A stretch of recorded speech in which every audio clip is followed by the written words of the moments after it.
sweet. My God, I couldn't figure that out.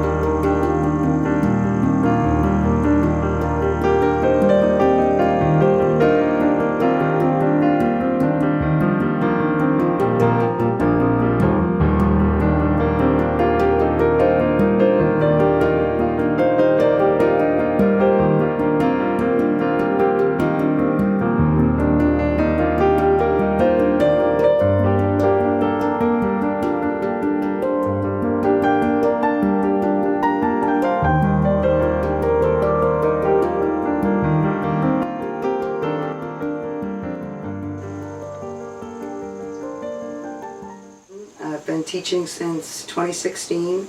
My first teaching job was with a collaborative program in Canton, and best memory of teaching, I have a lot of them. I guess meeting some of my favorite students and some of the staff that I'm still friends with from other jobs. You've been a teacher for 10 years now. What is the biggest difference that you notice in how you handle going into a new school year now compared to the first year or two? I'm more prepared because I know what I'll need to do and what I don't need. Whereas when I first entered my first teaching job, I had no idea what curriculum is provided from my field in special education. We don't have books that are for our groups. You just create your own curriculum in most cases. In your opinion, what makes a classroom an inclusive learning environment for all types of students?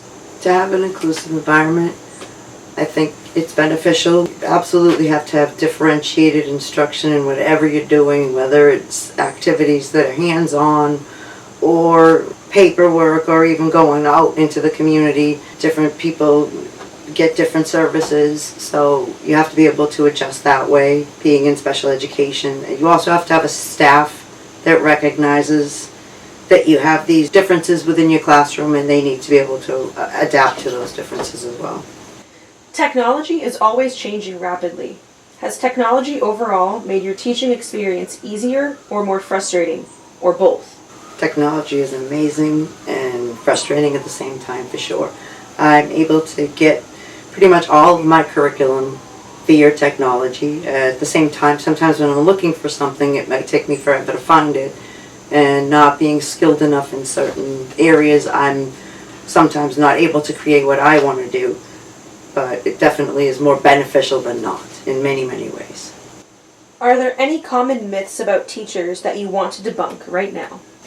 I don't know if it is still a myth, but many years back, before I was even teaching, I remember hearing the gentleman talk about how easy teachers had it and they don't deserve good pay because they have the summers off and they have all these different vacations off. And in reality, we don't get those mini vacations during the school year because we're working on paperwork.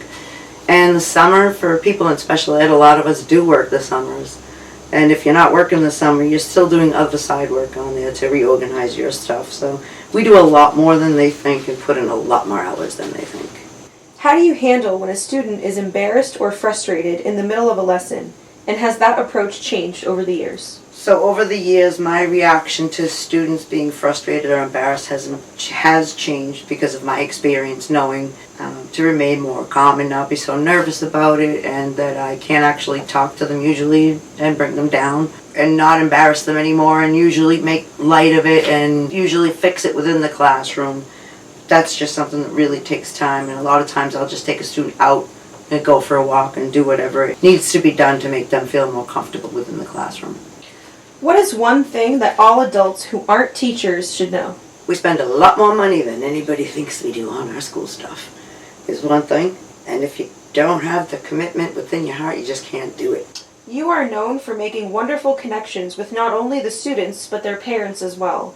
How do you cultivate these great connections? Open communication all the time. Being in the field I'm in, and especially being after school with certain students or with medical needs, I've been able to even share my phone number with certain students so the parents can connect with me right away if it's an emergency. I make myself pretty much available to them, not after hours necessarily, but if they email me, I will respond within 24 hours. If they want to come in and meet with me, making them feel important and letting them know how much I care for their kids. I do that with the students as well. They know they can come to me with anything. I've told them, no matter what it is, we can talk about it, and if need be, go somewhere else to talk about it. So open communication makes for an easier classroom. If you could take your students on a field trip to anywhere in the world, where would it be and why? Well, that's an easy one for me because close to middle age I discovered Disney and fell in love with it, so I find that to be a very happy place and would like to take my students there, and I think they would have a blast. I would create some sort of academic, functional lesson, safety, whatever. I'd find something to teach them, but we'd have fun. And actually, a teaching job that I'm going back to, what they do for their students when they graduate is send them to Disney, so I might get to do that with one student. Similarly to the first question, what is the biggest difference you notice in how you handle wrapping up a school year now compared to your first year of teaching? I don't know, that's a tough one. I know the last 2 years have been tough still. I just kind of shut the door and didn't look again until late August. Prior to that, probably just shutting down the class. I don't really think there's been much of a change in how I shut it down, except the last 2 years with the... If there is one key tip you would like to give to teachers, current and incoming, what would it be? Keep your boundaries as far as what you do, or you'll be doing way too much. Keep your boundaries as far as taking your lunches, your preps, and your time spent in the building and at home working.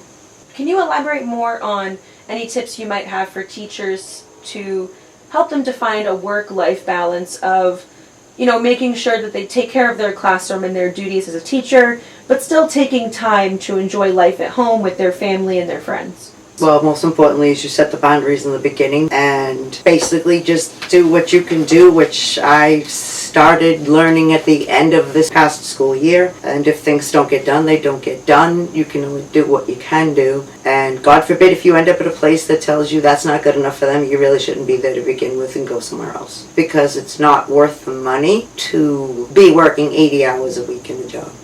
And finally, as a bonus question, if there was one area of the educational field that you could bring attention to, is there any topic that you think would be important to bring to Congress or legislation light to shine on? Special education definitely needs more attention for sure. The postgraduate, which is the program I'm in now, which is your 18 to 22 programs, there's nothing, they have a class, but they need way more attention than what they're getting. They're kind of the forgotten group, and they just need some acknowledgement.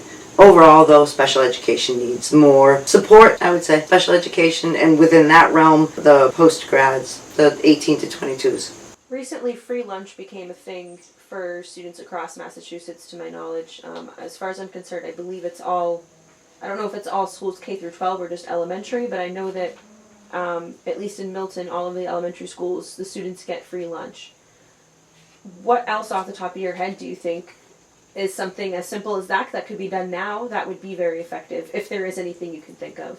Well, I'm glad to let you know that it's not just the elementaries, but it's all grades. K through 12, the whole state of Massachusetts is free, and that's a permanent thing. I think that there needs to be more equality when it comes to being able to give all these kids the Chromebooks or laptops that they need, maybe the after-school support they might need within these programs, because I'll tell you right now, there'll be teachers taking those stipends to do those classes. There'll be somebody there who wants to help them. I think that would help a lot with a lot of the problems that are surrounding education. Thank you very much for your time today. Welcome. Thank you for taking the time with me.